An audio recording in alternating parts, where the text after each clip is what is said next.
La mayoría de las personas repite la oración del Padre Nuestro casi sin detenerse a pensar en lo que realmente significan sus palabras. ¿Alguna vez te has preguntado si lo que hoy recitamos es exactamente lo que Jesús enseñó a sus discípulos? Lo sorprendente es que al analizar el texto original en arameo, descubrimos que hubo alteraciones que cambiaron profundamente el sentido de esta oración. Estas modificaciones, aunque parezcan pequeñas, tienen implicaciones enormes en la manera en que entendemos nuestra relación con Dios, el poder de su reino y la esencia de su nombre. Uno de los detalles que más llama la atención aparece en la primera línea de la oración. Tradicionalmente decimos, Padre nuestro que estás en el cielo. Sin embargo, en el arameo Jesús utilizó una expresión plural, que estás en los cielos. ¿Por qué es tan importante esta diferencia? Porque en la visión bíblica no existe un solo cielo, sino tres. El primero es el cielo físico, el que vemos cuando levantamos la mirada y observamos al sol, las nubes y las estrellas. El segundo es el ámbito invisible, donde ocurre una batalla constante entre el bien y el mal. Y el tercero es la morada de Dios, el trono eterno desde donde gobierna sobre toda la creación. Entonces, cuando recitamos en los cielos, estamos reconociendo que Dios no está limitado a un espacio único, sino que trasciende todas las dimensiones, desde la creación visible hasta la esfera espiritual más alta. ¿No te parece impactante? Es como declarar que Dios reina sobre todo lo que conocemos y sobre lo que ni siquiera podemos ver. Cada vez que pronuncias esas palabras, afirmas que tu Padre tiene autoridad sobre lo terrenal, lo invisible y lo eterno. Ahora bien, antes de profundizar en este aspecto, pensemos en cómo comenzó todo. Jesús no inició la oración con una fórmula fría o distante. No dijo simplemente Padre, como lo hacían algunos profetas en el Antiguo Testamento. Él empleó una palabra que cambió la manera de dirigirse a Dios. Abba. ¿Qué diferencia hay entre Ab y Abba? La primera es formal, casi institucional, mientras que Abba es el equivalente a decir papá. Es una palabra de intimidad, de cercanía. Nadie en la tradición judía se había atrevido a llamar a Dios de esa forma. Hacerlo en público podía sonar casi a blasfemia, porque implicaba romper la barrera de reverencia y distancia que existía entre lo divino y lo humano.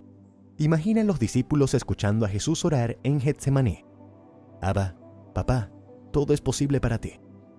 Esa forma de dirigirse al Creador no solo transmitía confianza, también mostraba que la relación con Dios era directa, sin intermediarios, como la de un hijo con su padre.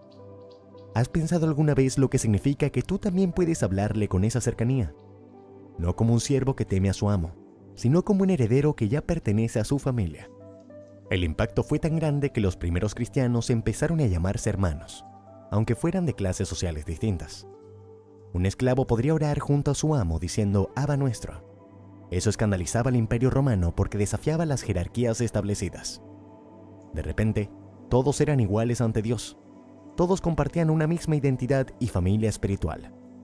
¿No resulta fascinante que dos simples palabras pudieran desencadenar una revolución social y espiritual? Pero eso no es todo. Otro cambio crucial está en la frase santificado sea tu nombre. Al traducirla, se perdió el verdadero sentido. Jesús no dijo que nosotros somos los encargados de santificar a Dios, porque Él ya es santo en su esencia. La traducción más precisa sería, sea santificado tu nombre. La diferencia parece mínima, pero en realidad transforma todo el enfoque. No se trata de que el ser humano haga santo a Dios, sino de que Él mismo muestre su santidad en medio de nosotros y del mundo. Piensa en lo que esto significa. No pedimos que Dios sea santo, pedimos que su santidad se manifieste. ¿No cambia radicalmente la perspectiva? El profeta Ezequiel ya había anunciado que Dios revelaría la santidad de su nombre ante las naciones, y lo haría a través de su pueblo. Así, cuando oramos esas palabras, en realidad estamos pidiendo que su carácter, su gloria y su esencia se hagan visibles en nuestra vida y en la tierra. La reverencia hacia el nombre de Dios era tan grande en tiempos antiguos que los escribas judíos, antes de escribirlo, realizaban rituales de purificación. Se lavaban, tomaban una pluma nueva y lo escribían con sumo cuidado. Hoy, en cambio, vemos como el nombre de Dios se usa a la ligera, como una muletilla o incluso con desprecio. Y si pasamos a la siguiente parte de la oración, encontramos otra alteración significativa. En la mayoría de traducciones se dice, venga a nosotros tu reino, pero esa palabra nosotros no está en el texto original. Jesús simplemente dijo, venga tu reino. ¿Notas la diferencia? Una cosa es pedir que el reino llegue a mí de forma personal, y otra muy distinta es clamar por la institución universal del dominio de Dios. El término arameo, Malkutak, significa soberanía total. No es un reino reducido a lo espiritual o a lo individual, sino el gobierno absoluto de Dios sobre toda la creación. En tiempos de Jesús, esa frase tenía un carácter subversivo, porque implicaba que habría otro rey más allá de César. De hecho, escritores romanos como Plinio el Joven se quejaban de que los cristianos proclamaban un reino diferente, y eso era considerado una amenaza política. Por eso, cuando los primeros creyentes oraban, venga tu reino, no lo hacían como una simple petición piadosa. Era una declaración de guerra espiritual y también un acto de valentía frente al imperio. Sabían que estaban diciendo que ningún poder humano, ni siquiera el más grande de la época, tenía la autoridad final. El verdadero reino pertenecía al Mesías, y un día se manifestaría plenamente. ¿Te das cuenta del peso que tenía esa frase? Durante siglos, al repetir la oración, la hemos suavizado hasta convertirla en una especie de petición personal, casi como un deseo de bienestar. Sin embargo, en su origen era un grito de esperanza, un clamor por la restauración de todas las cosas. Los mártires en el Coliseo romano murieron pronunciando estas palabras, convencidos de que vendría un día en que toda rodilla se doblaría ante el verdadero rey. Ahora, volvamos al inicio de todo. Cuando Jesús enseñó esta oración, no pretendía crear una fórmula que se repitiera de memoria sin pensar. Cada palabra tenía un propósito profundo. Cada matiz abría un horizonte nuevo. Llamar a Dios Abba nos recuerda nuestra identidad como hijos y herederos. Decir en los cielos nos conecta con la realidad de que Él gobierna sobre todas las dimensiones de la existencia. Pedir que su nombre sea santificado es pedir que su gloria se manifieste en el mundo. Venga tu reino es unirnos a una revolución espiritual que trasciende nuestra vida personal para abarcar a toda la humanidad y al universo entero. Por otro lado, el perdón siempre ha sido uno de los temas más profundos y difíciles de comprender en la enseñanza de Jesús. La mayoría de nosotros estamos acostumbrados a repetir, perdona nuestras ofensas, como también nosotros perdonamos a los que nos ofenden. Sin embargo, en el idioma original en que Jesús hablaba, la palabra utilizada no fue ofensas, sino deudas. Esta diferencia cambia todo. Una ofensa puede herir, pero una deuda implica una carga, algo que nos ata. ¿Alguna vez has sentido que arrastras un peso invisible por errores del pasado o por conflictos que no has resuelto? Justo ahí es donde entra la fuerza de esta palabra.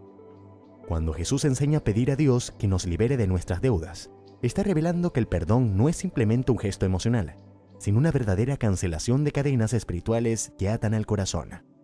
El verbo que utilizó tampoco significa únicamente perdonar, sino algo más intenso: soltar, liberar, dejar ir.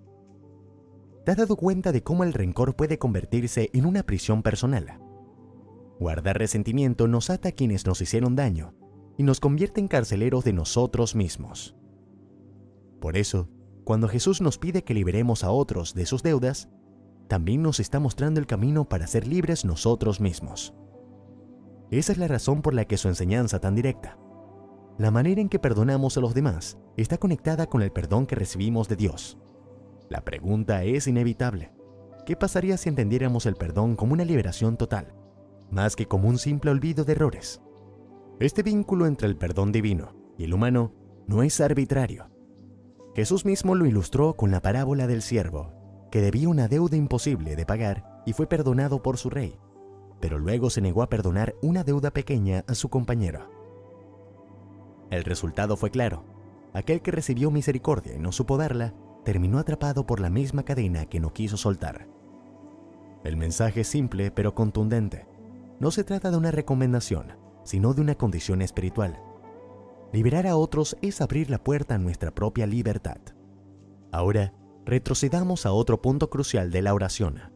Cuando repetimos, danos hoy nuestro pan de cada día, solemos pensar en comida, en sustento material, pero la traducción original decía algo distinto. Danos el pan de nuestra necesidad hoy. Esa pequeña variación cambia completamente el sentido.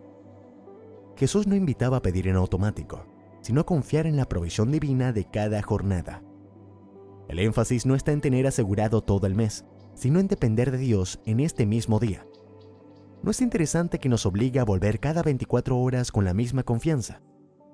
La enseñanza es clara: vivir el presente con gratitud y depender de Dios en lo inmediato. Este pan tenía 3 significados para los primeros cristianos. El primero, el pan material, porque es cierto que necesitamos alimento para el cuerpo. El ejemplo del maná en el desierto lo deja claro. Dios no dio reservas para almacenar, sino una provisión diaria que caducaba si se intentaba guardar. ¿No crees que ese detalle es un recordatorio contundente de que no debemos acumular por miedo, sino confiar en que cada día trae lo necesario? El segundo significado es el pan espiritual.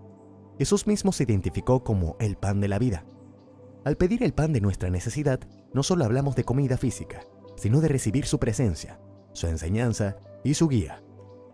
En este punto, la pregunta surge naturalmente: ¿qué pan estás buscando cada día? ¿El que calma el hambre del cuerpo o el que da paz al alma? La oración nos invita a buscar ambos, sin separar lo material de lo espiritual. El tercer significado es el pan del futuro, el alimento que prepara para la eternidad. Este sentido fue entendido desde el inicio de la Eucaristía, cuando Jesús partió el pan y dijo: «Este es mi cuerpo». No habló de símbolos ni metáforas, sino de una entrega real. Por eso, pedir el pan de nuestra necesidad también significa anhelar esa comunión que trasciende el tiempo y nos conecta con la vida eterna. Regresemos ahora al centro de la oración. Esa frase que suele pasar desapercibida, pero que encierra una de las lecciones más poderosas: «Hágase tu voluntad, así como en el cielo, también en la tierra». La mayoría la repite de memoria, pero rara vez reflexiona en su orden. El detalle es decisivo. Jesús no enseñó a decir primero la tierra y después el cielo, como lo solemos hacer. Lo dijo en el sentido contrario: primero el cielo y luego la tierra. La dirección importa, porque pone en claro el origen y el destino. El cielo representa la perfección, el lugar donde la voluntad de Dios ya está establecida, mientras que la tierra es el espacio donde esa voluntad debe manifestarse. Cambiar ese orden altera todo el sentido de la enseñanza. Cuando decimos en la tierra como en el cielo, colocamos el enfoque en nuestras limitaciones, en nuestras necesidades y en lo que vemos con los ojos humanos. Pero Jesús lo planteó al revés, para recordarnos que el punto de partida no es nuestra visión limitada, sino la perfección de arriba que desciende hacia abajo.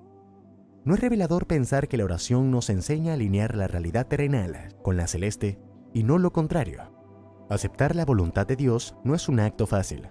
De hecho, es quizás la frase más desafiante del Padre Nuestro. Requiere renunciar al control, reconocer que no tenemos todas las respuestas y confiar en un plan que muchas veces no entendemos. Jesús mismo mostró el camino en el huerto de Getsemaní, cuando enfrentando la cruz, dijo: «No se haga mi voluntad, sino la tuya». Ese momento fue la unión perfecta entre cielo y tierra, un ejemplo supremo de rendición total. Los ejemplos bíblicos refuerzan esta idea. José, traicionado, vendido como esclavo y encarcelado injustamente, parecía estar atrapado en una cadena interminable de sufrimientos. Sin embargo, cada episodio de dolor fue transformado en parte de un plan mayor que lo convirtió en salvador de su familia y de toda una nación. ¿No es impresionante ver cómo una vida llena de injusticias puede convertirse en instrumento de bendición cuando se confía en la voluntad divina?